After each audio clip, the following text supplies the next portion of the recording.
Yes, team, welcome to another episode of the Total Mental Performance Podcast. Today we have Ben Bray. He's a coach, bodybuilder, founder of NEWGEN. And was it the coach convention we first met? No, we met before that. We met before, but we didn't speak as much. It was a convention where we really broke the barriers down and had conversation, Yeah, that's it. And we've crossed paths a few times. And I really respect Ben. I like what he's doing. He's got a great energy. He's built a great team. And we also have similar backgrounds going from the corporate world into the coaching world. So Ben, welcome to the Mental Performance Podcast. Yeah, thanks for having me on, mate. I've always been a listener, so I feel very fortunate to be sat here today, so thank you. Amazing. So why don't you just paint the scene and just go, hey, this is what I do. Perfect. So, as you've said, bodybuilder, founder of NEWGEN, online coach, really, and the aim of the game is to have as positive impact on the industry as possible, whilst walking the walk for clients and really just ensuring that my message across the industry is a positive one to change and develop as many people's lives as possible. But I've been here a while, mate. I started coaching at 21, so I'm now 29. So it's been a lengthy amount of time in the industry, and yeah, it's just progressively grown more and more. Started in the UK and then relocated to Dubai last year. So that's been the full circle, really. So what's the origin story? Where were you born, and how did you start that journey in order to get here? So born in Rotherham, you know it? Yeah. And I started in a corporate job like yourself. Went to university, got a business degree, and was doing project management. And I actually really enjoyed it. I thought, do you know what? Like, I can see myself doing this. And I used to present, get projects over the line, get the cost in. And part of that corporate world and being part of a team, I really, really enjoyed. But whilst I was doing that, I was progressively developing my knowledge in nutrition, becoming a bodybuilder, and actually finding a passion for self-development. So it was like a 50-50 split for a good 4 to 5 years whilst going to university, studying business, got my degree. And I was like, right, okay, we'll give both a crack. And I was juggling both plates for quite a significant amount of time, working 12, 13-hour shifts consistently. And then COVID hit. And that was the opportunity where I started working from home. I had the coaching laptop here, the corporate laptop here, as you should not do. And that's when people really made that jump, mate, an investment into the self. Despite gyms being closed, it was like, right, I want to take action. And we scaled the business from 25 clients to having a coach on board within like 3 to 4 months. And I was like, right, Mum, Dad, I'm handing my notice in. And we ran with it from there, mate. Yeah. When you handed your notice in, what was your mum and dad like? My mum and dad have always been so supportive, and they're ultimately the reason I am the person I am today. Even more so my dad, we've always pushing me with my background of football and always wanting to be the best at what I've ever done. And they still didn't agree to it. You've got your safety net, you've got your holiday insurance, your holiday pay, and my mum and dad have always worked to 9-5, and my dad was a steel worker, my mum a care coordinator, so a very normal upbringing. So they was dead against it, but after I handed my 30-day notice in, I'd doubled the revenue and the client number of the business. So they was then very supportive because they could see with my full commitment what I could do. Yeah. I had similar. Yeah. But I left school at 16. And do you remember a guy called Peter Jones off of Dragon's Den? Yeah, of course I do. Yeah. So he had a school where you would go to that school and you'd come up with an idea and you'd run a business for a year to 18 months, and they'd assess you on how you run that. No exams, no coursework. I did that. And when I left school at 16, my parents were like, don't do it. Like, you're mental. Like, please don't do it. And I was like, no, I'm gonna do this. And then I went into software sales when I was 17 for a contact at the academy. They saw my potential and they're like, yeah, I think this kid's gonna do something. Sold nothing for 9 months. I think I was gonna get like literally sacked. A couple of days before my 18th birthday, £400,000 worth of business comes in, completely closed, with free deals because it was the buying cycles. But we didn't know the buying cycles because it was a new, product, it was a new market that we were going into. So then I've got this commission in the bank, and I'm boxing at the time, and I told my parents, yeah, I'm going to quit this and go box at the Olympics. And you just done the 400,000 deal? Yeah. Like at that point, I think it was 4 or 5 months before. I've got all this cash, and I've got a very normal upbringing as well. You know, Dad works in a factory, Mum works in accounts. And when I said to them, right, I'm quitting my job to go and fight at the Olympics, they were like, are you mental? They were like, we let you do the business thing, but you're really going to go and do that? And I was like, yeah, I am. And very quickly managed to break onto the England team, and they started to see where that was going. So I really resonate with your story there, which is like, are you sure you want to do that? Yeah. And there'll be loads of listeners that resonate with that. And it almost makes you ask that question to yourself, is this the right thing to do? Or I think there's two approaches. Is this the right thing to do and backtrack, or just think, right, I'll go balls in here and show them? And I think there's two different type of people there. Majority would go back and say, no, I'll have that safety net. But I could encourage so many people to play the risk game there and back yourself, because if you do, the end result is always positive, in my opinion. Yeah, and it's easier to take those risks when you're younger. Like those risks get harder and harder and harder when you start taking on board, your partner, and then actually if you have even just a dog or kids, bills, family, bills, team members, those risks get harder and harder and harder. So if you're a young coach or entrepreneur listening to this, like, fucking do it. Yeah, because the older you get and the more responsibilities that you get, there's more reason not to be risky. Yeah, big old Arnie wrote in one of his books, if there's no downside, there is no risk. And if you think about it, that's how he played his whole life. Yeah. If I can afford the downside, there is no risk. So that for me was so, when I heard that, I was like, wow, yeah, if I can afford the downside, there is no risk. And often people are afraid of appearing like an idiot and appearing like a failure and getting things wrong. But that's just the perception of others. When you can actually go, all right, well, if I can afford this downside or this risk, like, take it. Like, you just don't know what's going to happen. Yeah, and I think it limits so many people. Just you believe in yourself and back yourself is what I've always thought. And you're always going to have that element of imposter syndrome of, should I be doing this? And that's a sign of growth, and that's a sign that you're doing the right thing. If you don't have it, you're probably not pushing hard enough. I agree. On the flip side, if it's crippling you, then there's probably a psychological issue which is worth exploring and unpacking that. But you need a healthy level of that and changing your relationship with that feeling of, this is evidence I'm going to another level. Okay, all right. Yeah, I like that feeling. Yeah, me too. It's one that carries with me most days, and I think no matter where you get, if you're truly trying to grow continuously, it will always stay by your side. Yeah. So tell me about the football. The football was everything, mate, and I get emotional talking about the football side of things, because it was from 6-7 years old. The best player, just playing at normal local league, and then in 8 years old, got scouted for an academy, stayed at that academy all the way through to 15, 16, and got a scholarship. And when I came there, I was like, right, okay, this is going to be everything. My dad was at every game, home and away, traveling the country far and wide. And then just at that age of 16, I just took a huge turn where everybody grew and I didn't.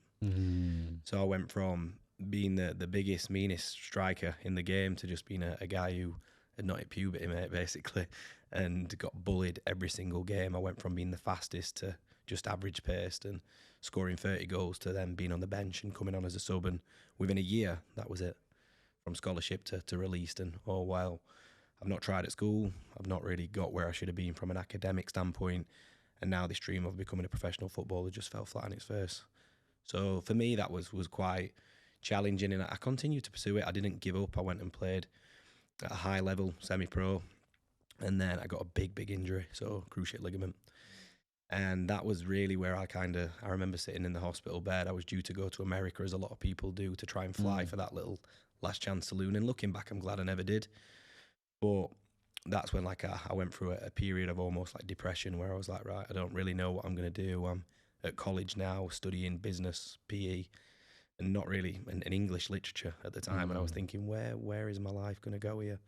I obviously had a passion for sport and business development, but at that part, I didn't really know where it was heading. And the injury finished me off, mate. I did 6 weeks back after the rehab of the injury, and I just wasn't the same player. And for me, I'm one of those people who, if I know I'm not going to excel at something, that's it. I'll wrap it up, and that's what I did. And it broke my dad's heart, I think. And from that day onwards, I've never really watched football, stayed close to football. So that's like 10 years now. Yeah. Not watching a game that was the biggest part of my childhood.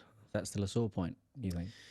Yeah, I think more recently I've come to terms with it as I've filled that gap with fitness, but from being 18 to like 22, 23, it was a really sore point, yeah, where I wouldn't watch football with my dad on a Sunday. I wouldn't really talk about football. I just stopped playing.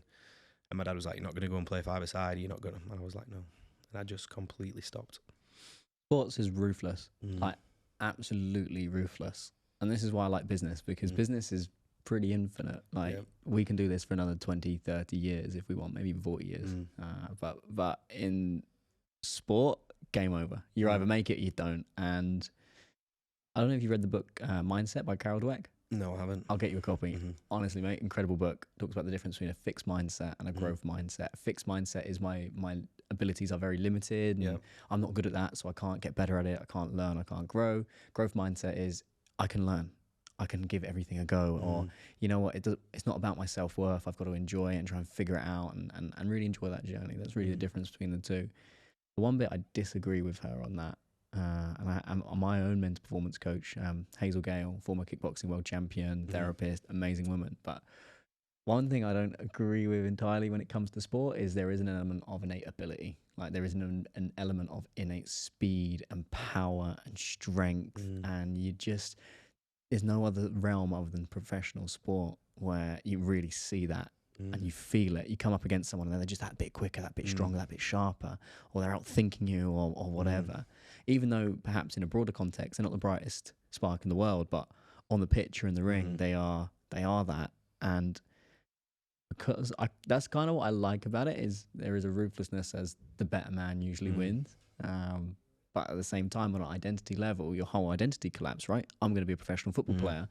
In the space of 1 year, everybody else grew and you didn't, and it's like bang. Yeah, and everybody knew me as that person. Ben, amazing at football, and then all of a sudden I felt like, well, what do they know Ben Bray as now? Like I don't really stand for anything, and that's why I think with my career, I've really done everything to stand for something again. Because with coaching, I found that same ability to change people's lives as I did as scoring goals and impacting the result of a football game. I was like, right, this is my time to shine again, and that's why.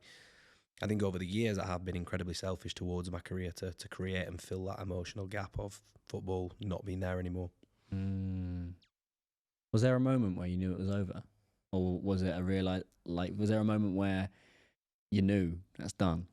Yeah, obviously when I was in the hospital bed and I had the injury, I was like, right, this could be over. But I'll never forget, I went and played a football game.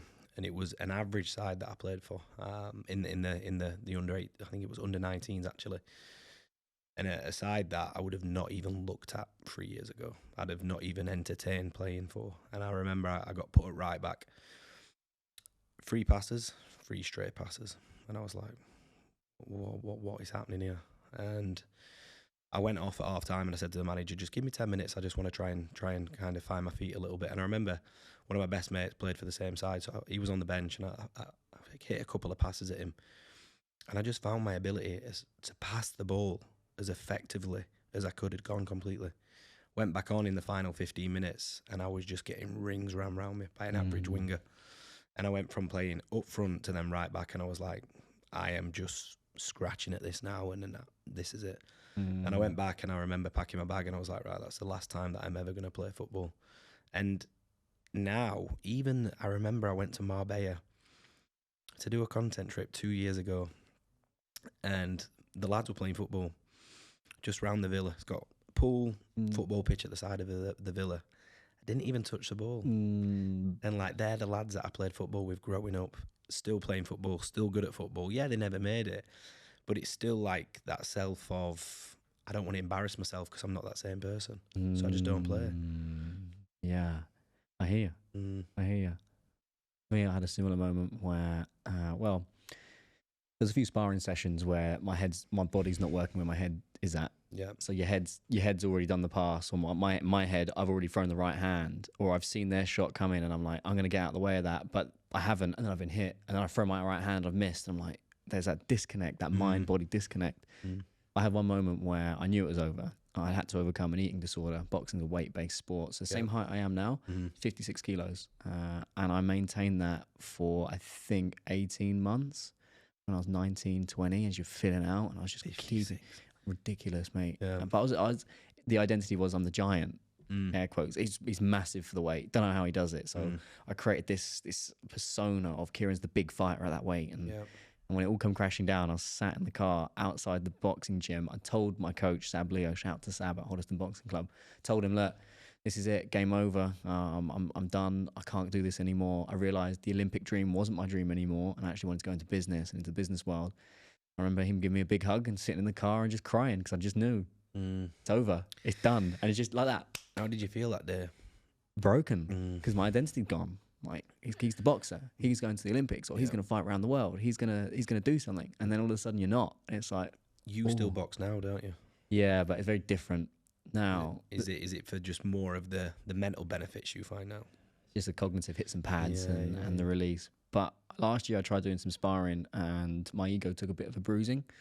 And the reason it took a bruising is because my head, because I only really started boxing again January last year. Yeah.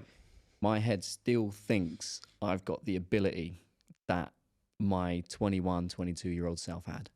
But I don't. So I'm sparring with lads in there that are professionals, like some Cuban lads that are fighting for like WBC titles and stuff. And I'm trying to, even though some of it's not even like heavy sparring, it's just touch sparring or body sparring and whatever. And my ribs went twice last year, intercostal muscle injuries. I don't know if you're injured an intercostal. It takes so Even long. breathing hurts, doesn't it? Yeah, it takes so long to rehab.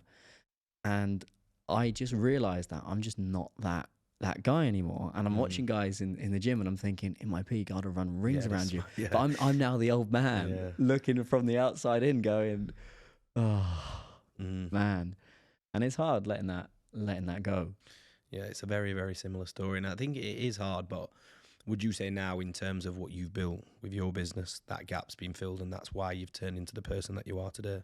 Yeah, the difference between the two is I'm building this business out of abundance and love. Like, I fucking love what I do. When somebody looks at the world one way and it's perhaps a lot of scarcity or stress or anxiousness or overwhelm, and we do some work together and then they're more calm, they're more confident, they're more relaxed, and they're enjoying what they do a lot more, that to me is priceless. Whereas sports was all about proving myself. I come from the opposite end of spectrum for you in football. My dad was my football manager. We were bottom of the bottom league, and he benched me every game. So that's how you know you're one. Yeah. That's how you know you're shit. I've got under no illusions. I'm really bad at football. But number two, I felt like my dad didn't even think I was good enough. So in that moment, I made a decision. Well, I'm going to prove everyone wrong. I went to athletics, and I'm not very fast. So I used to work the hardest, and I'd come last in everything. Yeah. Then I tried rugby, too small. Smashed off the park all the time. I was the bravest, but no good. And in boxing, I couldn't get substituted. I was the man. Yeah. So then I actually lost my first fight. I put the guy down on the floor twice, but boxing's it's a little bit corrupt at times. And he was the homeboy, and somehow he won. And even him, he come up to me after the fight. He's like, "Sorry, man, I was crying. I couldn't believe it." So I stopped the next 3 opponents in a row because I was like, I'm not letting that. So that was all a way of proving myself to make me feel enough.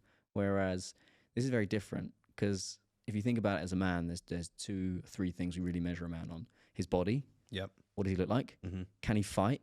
How much money does he make? Yep. Like, that is as harsh as that sounds, that is the societal lens at which we look at men. And it's not necessarily a bad thing.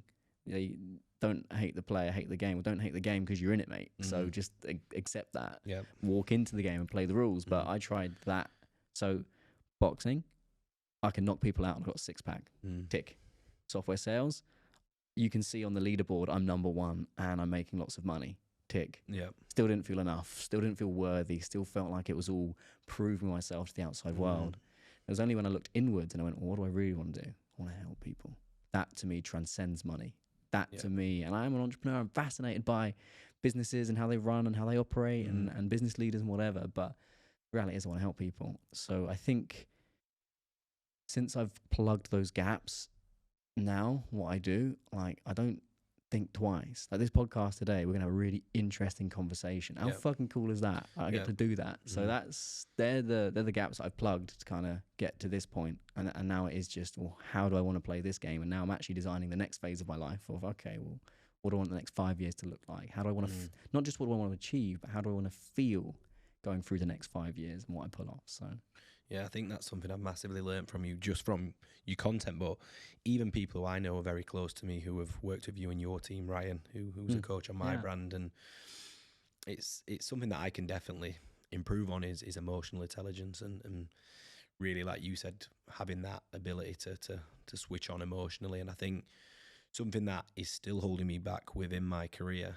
is my ability to be emotionally intelligent. And I think over the years of, and you might resonate with this, you might not, when you're in that hustle mode of, right, this year is selfish, this is me trying to get my business to where I want to get it to have the most positive impact on the industry possible, comes a sacrifice to everything, spending time with family, loved ones, friends, socializing.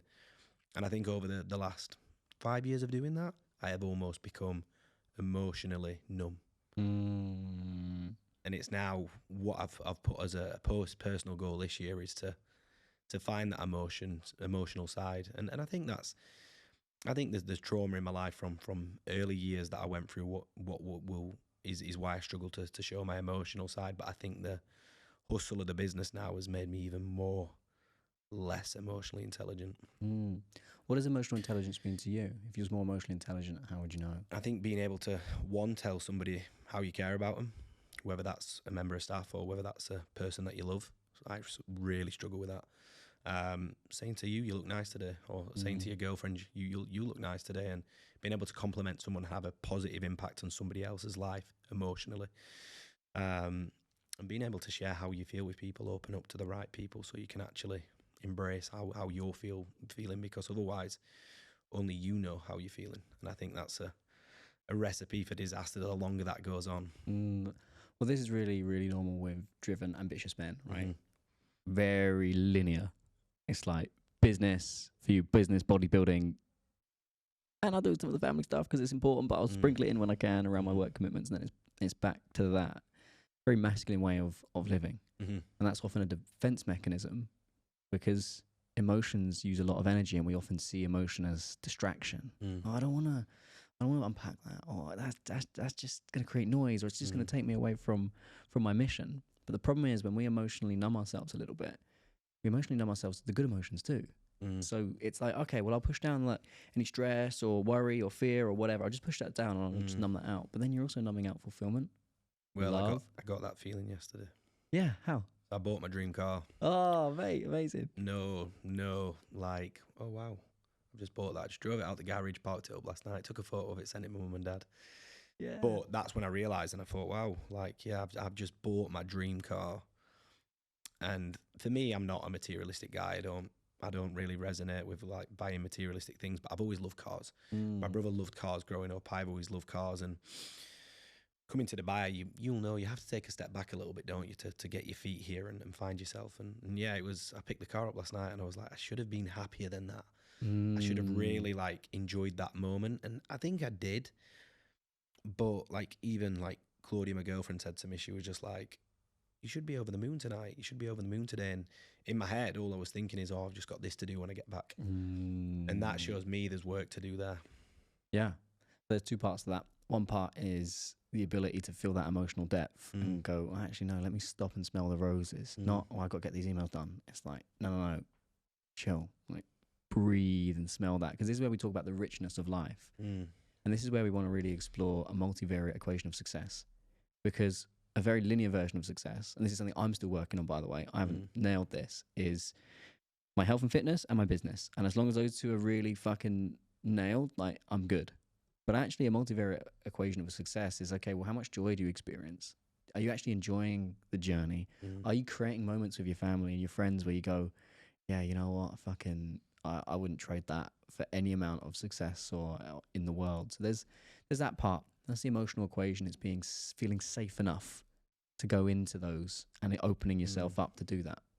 Second part is you kind of have to achieve all the stuff. So I had a period in London where I'd achieved the senior position. I'd achieved the six-figure income. I had the central London flat with a view of the Shard and the London Eye. I had, that sounds disrespectful, a trophy girlfriend, which I felt like would validate me. Lovely woman, loved her to pieces, but wasn't the right match. But I was trying to portray success in all of these things, and I kind of picked up all of these trinkets, and I started to realize, hang on, that's not the answer. The trinkets or the achievements isn't that. And Steve Jobs, and I always come back to this quote, and anybody that listens to the podcast, like, fucking hell, Kieran's gone on about Steve Jobs again. But that man was such an interesting bloke. And at the end of his life, he said to his longest reigning HR manager that had been through him with various different versions of the company, he said, what was the best bit? Like, was it the iPhone? Was it the Mac? Was it, what was it? And he said, it wasn't any of those things. You got to enjoy the journey. It's learning to enjoy the journey. That's the bit that I learned. And that for me, it was like the last couple of pages of the book. And I was reading at 1 a.m. I was just switching off at night, and I just dropped the fucking book, and I've written it on my wall in my office. Because if we can't enjoy the journey, well, what's the fucking point? And if we place all of our happiness in the future at the milestones, we can't actually enjoy that, and there's no point. The good news is you got a new car to go and actually practice this. So instead of listening to podcasts and going, right, I've got to get a really valuable podcast in, or making work phone calls, like practice, like switching all your devices off, even switching the music off, and just enjoying the journey, enjoying the drive. So of that puzzle that you shared, they're the two things I see. There's the emotional bit. How can I open up another level of emotional frequency so I can have more connection, more fulfillment, and really love that? Because trust me, the more you can learn to love the journey, the easier it is to achieve the outcomes. And then the other part is sometimes we think stuff will really validate us or make us feel happy and worthy and whatever. And don't get me wrong, like I love cars. I love American muscle cars. I love the old school. My dream car is a 1969 Mustang, like old school. Like that's my thing. That's what gets me going. When I get one, I'll enjoy it, but I know that the happiness isn't in that. It's in the journey and the pursuit of that. And that sounds so cliche, but cliches are the unwritten rules of life in a way. No, I agree with that. And I think I've done a lot in my career which I should look back on and be like, right, okay, yeah, I did that because it was like retiring my mum, bought my daddy's dream watch. I've never done anything for myself. And people say coming to Dubai, living in a nice apartment.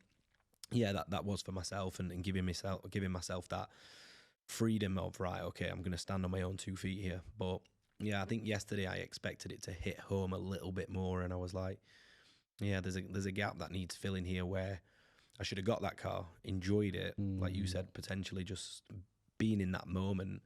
I think I might have been a little bit overwhelmed with Dubai roads and traffic, but I think yesterday looking at it, I was like, should have enjoyed that a little bit more. So I know there's a little bit of work to do there. There's some great drives to do. Jebel Hafi did it at the weekend, amazing. Go up to Al Ain. So in Al Ain there's an oasis. So in there it's like all these sort of palm tree. It doesn't feel like you're in the Middle East. And then you go out the back of it, and then there's like these mountainous roads you can do. I think it's Jabal Jafit, Hatta. All of those drives, mate. I've seen that Hatta, yeah. All the roads, yeah, you'll love it. Well, mate, if you've got time over the weekend, like actually just schedule in a long, beautiful drive and actually just practice like having the windows down and having no music and just being with that, because that's the richness of life. And that's something I've really been working on recently, is how can I experience more richness to this? Because you're never going to make time for that. Like unless you actually consciously work, I think this is part of your emotional intelligence you want to increase. It actually comes down to depth and richness of how can I actually experience this reality in a way in which I feel connected and fulfilled and joy. Because sometimes we get so caught up in the doing, the masculine, I've got to do, we forget to feel. And the masculine has served you. Like you wouldn't be here without that. When you can actually learn to dance in the feminine, which is creative, it's play, it's exploring, it's going, all right, well, what's possible? What you'll actually find is you'll get more done in less time because you'll be more relaxed. You'll enjoy life a lot more. And ultimately, you'll be able to stick the course a lot longer. Yeah, that's quite interesting. More done in less time. I like the sound of that. And I think one thing I'd like to ask you while we're here today, and I think it's a really important question, and viewers would take a lot of value away, and I think I would as well in that question, is how important and how frequent do you think entrepreneurs and business people need to take downtime? It depends what you're doing. Yeah. So I've coached guys that are looking to sell a company in a year or two. Technology business. Very different ball game. They're ruthless. Technology's changing so quickly, and they've got investors breathing down their neck. When are we going to get the next round of funding? When are we going to get this? When are we going to get?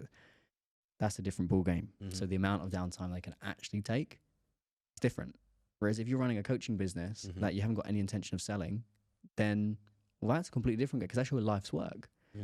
So the answer is it depends on what you're doing. It also depends on where you're at in life. You know, have you got a family? Have you got kids? Have you got, one company, 5 companies? Are you running all those companies? Have you got managing directors running those? So it's different. Are you a one-man band coach? Are you a young guy in his early 20s that's got the time and space? Or actually, have you got kids? And have you got a young family? So the answer is, it depends. There's no right or wrong. But the way that you know you're getting enough downtime is you're able to come back into your work with a level of clarity, a level of calm, where you're like, right, this thing I thought was important actually isn't important. And the thing that is important is this. Yeah. Or I know this is going to be the thing that moves the needle forward, not this. It's almost getting to a place where you look forward to going back to work. So for some people, that might be 2 hours a week. I've got clients that are like that. They only need 2-3 hours a week, and that's mental. There's other people that need 2 days. They need a whole weekend and a lunchtime over the week. For me, I have my Saturday completely off. Mm-hmm. And that's where I'll go drive off into the mountains or go sit in a beach club and do nothing. And then a Wednesday afternoon, nada. So I'll be at a beach club, or I'll be doing some journaling. I'll hit my pads in the morning and I go back to work Wednesday evening. And that works for me. That enables me to keep going where I'm at. So the answer really is it depends on the individual, because everyone's got a unique production capacity. So some people can do a 10-hour day. Some people can only do a 5-hour day. There are some people that, for whatever reason. So when you understand your production capacity, and that's always going to change throughout various different stages of life, then you're okay, my current production capacity is, for me, I know 4 one-to-one sessions with clients a day. Anything above that is very emotionally taxing on my system. So I won't do more than 4. And then I might take 1 or 2 business meetings or a podcast like this on top. Mm-hmm. Anything more than that, the system breaks. So that's my current production capacity. But I know with my current resting times, I can maintain that. So it depends.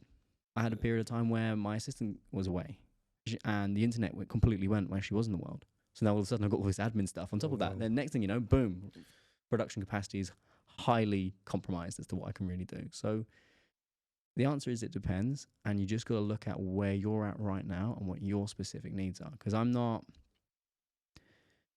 I work on an individual level, and our whole team works on an individual level. Yeah. Like, we don't care what you're doing, or let's say Ben Hawksworth, our good friend, right?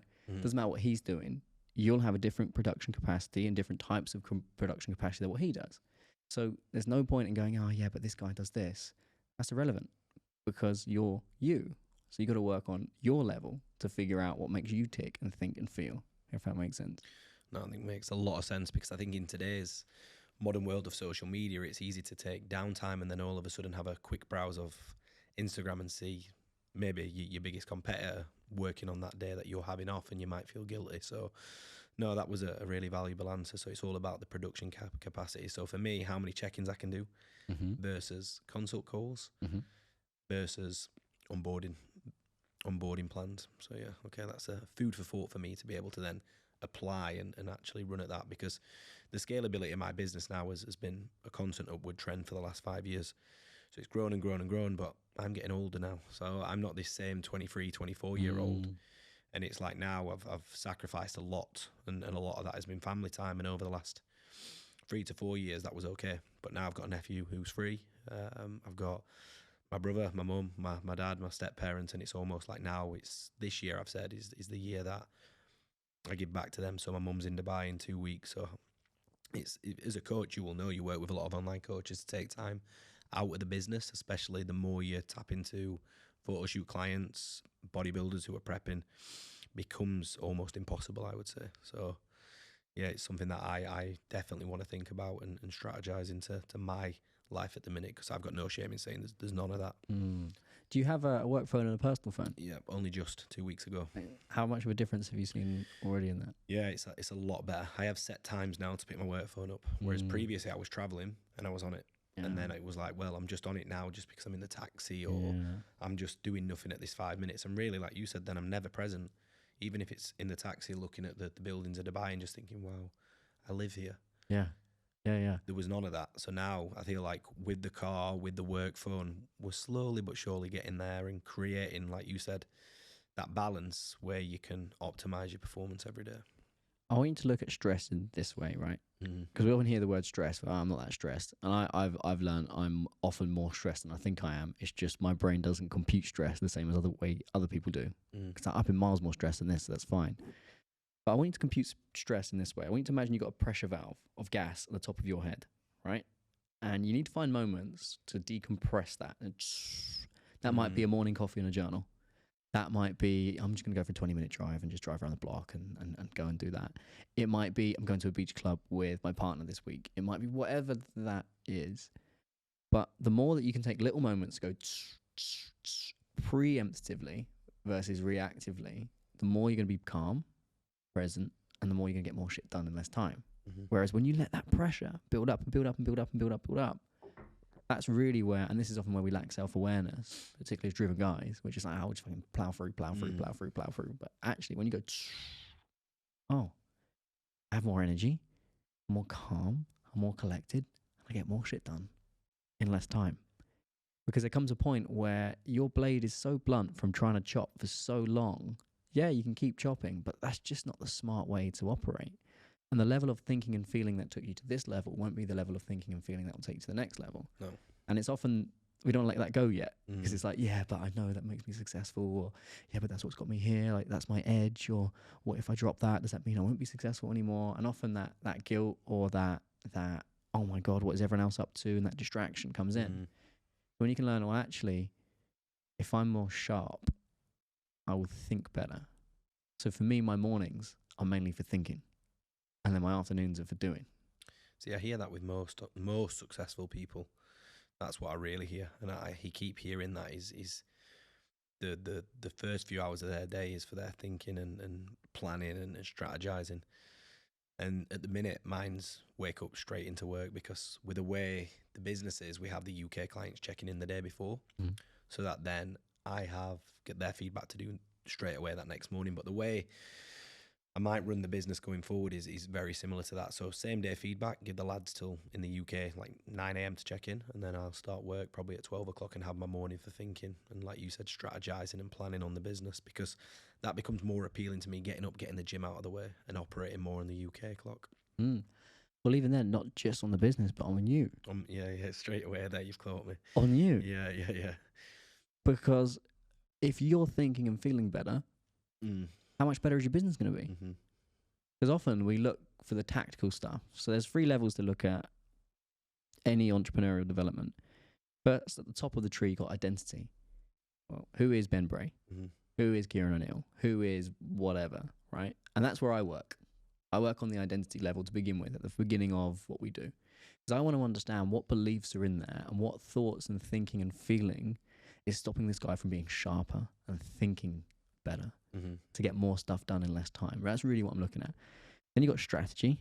So strategy is, okay, well, maybe we're going to go in this direction with the business. Maybe we're going to start looking at this market. Maybe for your own personal development, maybe it's I'm going to just change from thinking morning, doing afternoons. Maybe that's the strategic. And then you got the tactical. All right, well, I'm going to get a mushroom coffee or some modafinil, or and I'm going to do a little bit of a journal here. I'm going to do some stretching and some breath work and whatever. Reality is, everybody wants the tactics. Instant dopamine. It's like, if I start taking creatine, like that's going to change my world. That's what everybody wants. Everybody wants the tactic. But nobody really wants to go up to identity level because it's scary. It's blurry. It's not as quick. So I guess if we're going to put this into fitness tactics, maybe it's push, pull, legs, whatever. Maybe it's I need this supplement. Maybe I need this accessory to help me there. Strategy. Okay, are we in a bulking phase? We're in a gaining phase. Are we in a cutting phase? Is it actually athletic performance that we're looking to optimize? Like, where are we looking to go? And then identity is, do I believe I'm the man or the woman that can do this? So for you, that would be, I'm a bodybuilder. Whereas there would have been other times, I'm a footballer, or I am the sort of person that can go and win this, or I am the sort of person that actually is going to fuck this up, and I'm not sure I can do this. So my job is to go right back to the top of identity. So you went into strategy. I'm going to do my thinking on, the business and the planning and whatever. But actually on an identity level, I'm more interested in, well, hang on, where's Ben showing up for himself? So he's more calm, he's more clear, and he gets more shit done in less time. And when you have that model, you can always start to think, okay, am I thinking on a tactic level, strategy level, or identity level? And that's where you can really start to move the needle forward. My clients make more money, not because I touch anything in the business. I'm not a business coach. They do it because on identity level, I've messed with their thinking So they start to see reality differently. They start to behave differently. Mm. All the tactics, all the strategy and all the tactics, I tell them, look, if you're trying to scale your business, we're going to change your identity, but you need someone in your corner that's going to tell you the strategy and the tactics in order to achieve that. So a lot of the time with my clients, they end up bringing on board a fitness coach. A lot of my entrepreneur clients don't have that. I'm like, right, you need a coach. Like, go and get a coach. What do you want to do? I'll do bodybuilding, or I want to do high rocks, or I want to do running, or I want to do whatever. Right, well, let's go find you somebody that can give you the strategy and the tactics in order to do that. I just need to make sure that on an identity level, your mindset and your backing and your belief is so structurally sound that if we bring this person in, you're not just going to sit there and look at your plan and not do anything. Yeah. That's the 3 layers that I see. So I'm just thinking on a strategy level at the minute. I guess I'm not. I do think when I wake up in the morning, my purpose is to be the best coach in the game, provide the best service, but also I've got a mission of turning pro this year. And that requires an element of self-belief that I can get that job done. And I think that's changed from last year where I re-stepped back into bodybuilding and I knew the mission was just to re-identify myself on that stage and see where I stood and what work needed to be done, and we achieved that. And this year now, there's not a single doubt in my mind that I will turn pro. It's just not if, it's when that will happen. And so I guess I do that. I just need to find a gap in there between bodybuilding Ben, business Ben, and then, right, how's personal Ben getting on? And I think that's what I struggle with at the minute. Yeah, well, that's because professional Ben, and this might resonate with you, for me anyway, I feel safe professionally. I know I'm very good at what I do, and I know the results that I can deliver. So in that side of things, I'm good. But personal Kieran has always been, and it's something I've been working on a lot, is, well, how do I actually have a bit more depth in my personal life? How do I actually open up a little bit more and think and feel and connect on a more richer level in my personal life? Because often it's the personal side that we think, yeah, but is that really going to move my business forward? Is that just a distraction? Is it going to create noise? And yeah, it can be if you have that belief and that's how you set things up. But if you really want to enjoy this journey and you don't wait, because I've coached some guys in their 50s and 60s who are very, very successful, and they've said, just through the coaching, I've picked that up, and at the end of it, they've said, Kieran, don't make the same mistake I did. Like, make sure you have a richer life than just the money. These are stories of guys that, you know, they had one true love and they just fucked it off because there was a big transaction about to happen. So they went and did that, or they left their kids behind. And we all say, no, we'll never do that. I'll never do that. But like, it can happen. It can catch you if you're not aware. And that's one thing I'm quite fortunate in my world, is I'm peering into lots of people's lives and how they think and how they feel. So I'm learning a lot from, and because I coach a lot of successful people, I'm observing the patterns of, okay, well, who are the ones I really look up to that I think, yeah, because you should look up to some of your clients. Otherwise, you haven't got clients that inspire you. You should have clients where you go, wow, like, that's very cool. But then having the backing and belief that in your specific field, pound for pound, they can't compete. And when you learn that and you see all of these patterns, you go, you know what? That's not how I want to play the game. That will open your mind to, okay, well, where do I want to take this? So you got your new car, right? Where do you want to drive it? Like, how do you want to drive it? Do you want to cruise around? Do you want to go spank it around the track? There's a track here in Dubai. Do you want to go up into the mountains? Do you want to go drive around some of the lakes? Do you want to take it out into the desert? And how are you going to enjoy that journey? So you pick the car, you've got it now. How are you going to drive the car? Are you always going to be stuck in traffic and stress? I'm like, I'm fucking overwhelmed. So far. Yeah. Yeah. Yeah, no, I think that's a really good way of looking at it. And I think if you apply that to your business and how you run it, as well as how you manage your downtime, like you have got set structure there, like you said, with your Saturdays and your Wednesdays. And you know then no matter how stressful those days might be, despite you loving what you do, you've got that outlet there where you can let the foot off the gas. You can, as you said, let the gas out and reset. And I think for me now, and I think you'll see this in the coaching game, it is I know you've worked with some very successful online coaches, but in the online coaching space, it's a hamster wheel game at the minute, and I'm sure you can see that looking in. And mate, I've got so many clients who inspire me, who are all coaches who keep me working just as hard, but at the same time, that's a nightmare as well, because I'm really confident in my ability to coach, change life, develop physiques, put people on stage, get them photo shoot ready.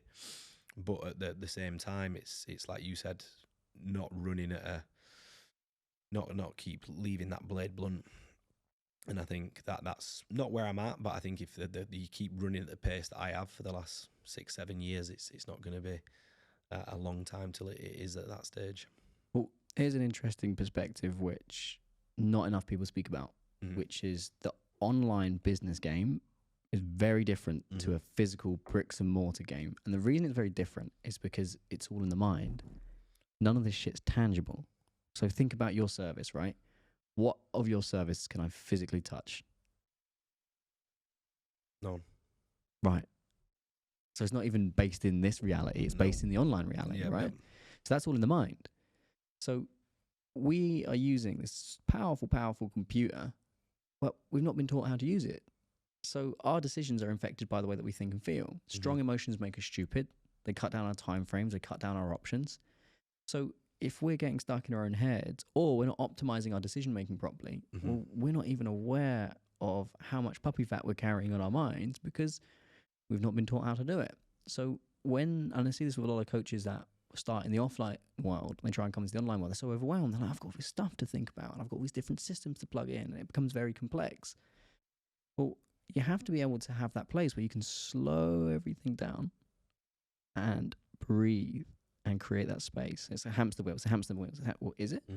Does it have to be a hamster wheel? Or actually, is it you just need to set up a series of systems? And this is where everybody throws the word mindset around, but they don't know what it means. What is the setting of your mind? What is the environment of your mind? What is the internal dialogue that you have with yourself? Like, are you your own best mate? Like, are you on the inside of your mind saying to yourself, like, hey man, like, good job on that? Or are you going, that ain't fucking good enough? Or you're being a bitch, like push through that. And is your self-talk in a place where you can create that space to do the thinking required in order to make the decisions and get out? Because otherwise you're always going to be stuck in the hamster wheel because it's a perspective and that's a choice. So this might sound a little bit out there, but it's being able to create a space where, well, you've chosen a hamster wheel. You've chosen to perceive it as a hamster wheel. Well, what if it's not a hamster wheel?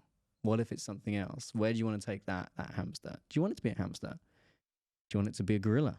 Do you want it to be a tiger? Do you want it to be a lion? Okay, and what do you want it to do? Do you want it to be running in the same space, or do you want to be doing something else? And this is where you need outside elements to come in and challenge your thinking, because you can't see it. And when you're surrounded by lots of people doing the same thing as you, well, then your thinking is just like theirs. So now you're in a sea of hamster wheels that are going round and round and round and round and round. And this is why a lot of my mentors aren't in the same space that TMP operates in.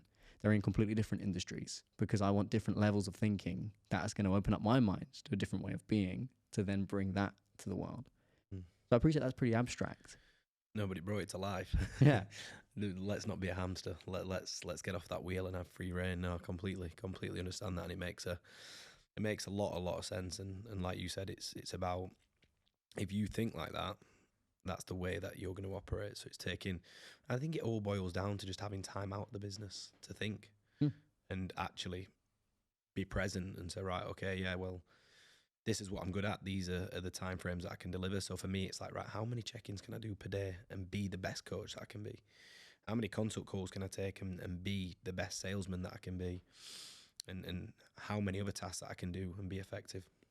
Yeah, exactly that. So I'm going to ask two final questions. One thing I'd like to do to get guests on the podcast is to run through an insecurity that they still have. Because there'll be loads of people looking up at you and going, that's all right for Ben. Like, he's nailed it. He's built this iron mindset and he's bulletproof and he doesn't have these thoughts, these feelings. But what's something that's triggering you at the minute? I think it's an insecurity to continually get better, because the industry that I'm working at and working within is constantly growing and developing. And over the years, you see more and more coaches, and it's that question of, do I need to change what I've been doing for the last 5 to 6 years to keep up with the pace of this game? Like, you used to be able to deliver a check-in and it'd be good enough and have WhatsApp communication, but now the service is continually growing and people are doing more and more to get ahead of the next competition. It's like, well, I've done a fucking great job of this for 5 years, 6 years, 7 years. Do I now need to change what I do in order to keep up with this person? And it's constantly on my mind, like, am I doing enough for my clients? Am I constantly getting better? Am I good enough? And you can probably see how passionate I'm getting about this now. And it's like, am I good enough to be doing what I'm doing? When really I know when I take myself away from that mindset, I've created a business where people come to me for advice on coaching. So of course I'm good enough. But with the forever growing industry that we're in now, it's that constant, and it's that imposter syndrome of, am I still the person that I was 2 to 3 to 4 to 5 years ago? Of course I am, but I'm 10 times better. Yeah. But when I talk about it like that, I'm confident. But day to day, when you see certain elements, it's that ability of like, am I good enough? Thank you for sharing that. Because there'll be a lot of coaches that look up to you that will go, fuck, if he can feel like that and he's there, I can still be successful. Because it's true. Now, this is where perception becomes reality, right? Because our perception is everything. Our reality comes from the way that we perceive things. At the minute, you're looking at that need for innovation and to adapt as evidence that you're enough. But what if we took Ben out of the equation and it was just, yeah, actually, my service is good. I get great results. I've got great customer feedback. They can access the service. We can take payment. We haven't got any customer complaints. Like, it's easy to think it's easy to trap yourself into thinking that your business is broken. But those 5 things for me is, okay, are we still knocking results out of the park? Like, are we measuring that and our clients happy with that? Yeah, cool. Have I got team members leaving? Are they really unhappy? No. Cool, team's happy. All right. Can my clients access the service? Yeah. Okay. Can we take payment? Yeah. Are we profitable? Yeah. That's pretty fucking good business. And often this is where we can get trapped into that over analysis of, do I need to add in this to my service? Or what about this and this and this and this and this and this and that? And it's only when we make it about us, not the company, is when it becomes an issue. When it becomes, I must be the bad guy, or it's just evidence that it's not me. Well, then all of a sudden, that's where all the energy, and this is where I talk about optimizing your energy in the way that you think. Well, that's just burnt up energy that you could spend on just going, I'm going to run an experiment. Maybe we'll add this to the service. Actually, maybe the service is good enough right now. I just need more people in it. And I just need to run with that process. So that'll be some stuff to just think about and toy with on that one. I guess the positive thing is the questions you asked was all positive answers. Yeah. So that's given me a little bit of peace of mind. And I think naturally when you are driven to become better and constantly develop, that's something you will always face as a challenge. But yeah, that was really helpful. I always use that framework whenever I start going, hang on a minute, because you can get, as a business owner, you get trapped. Oh, my business must be broken or it must suck. Like, hang on a minute. Are my customers happy and we getting great referrals? Yeah, cool.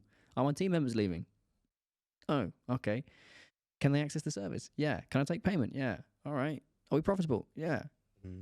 Not as broken as I thought. So it's just avoiding that trap, because business is infinite and you can optimize your financial department, your marketing, your sales, your coaching, your legal. Like you could create so much depth. But there's a difference between, in a horse race, does the horse need to win by 10 meters or does it need to win by a nose? And you decide where the nose is. And actually, if it's just a nose and people are like, wow, this is incredible, and that's the nose, then that's all that matters. Final question. Forget us as a company, forget us as an organization, but what does total mental performance mean to you? What does that phrase mean to you? I think for me, it's performing, not just from like you said, a strategy standpoint, from a business standpoint of, is my business growing? Is it making profit? Can we do what we can do? As you've just used an example, it's how emotionally intelligent you are. How can you take a step out of your business and be present? And I think it's with whatever you're doing in life, whether that's sat at the side of a beach club or operating your business, you're very good at what you're doing, and that's chilling the fuck out versus building a profitable business. And I think if you're doing that, you're operating at total mental performance. Yeah. Love that, mate. Mate, thank you so much for coming onto the pod. We appreciate you, your time, your energy. Where can everyone find you? Yeah, perfect. So you can find me at Ben Bray _NEWGEN on Instagram, and it's just Ben Bray on YouTube as well. Awesome, mate. Thanks so much. Thanks for having me. Team, if you enjoyed this, share this to your story, tag us both. We're looking to take this podcast out to the entire world. Infinite love, and I'll see you all in the next episode.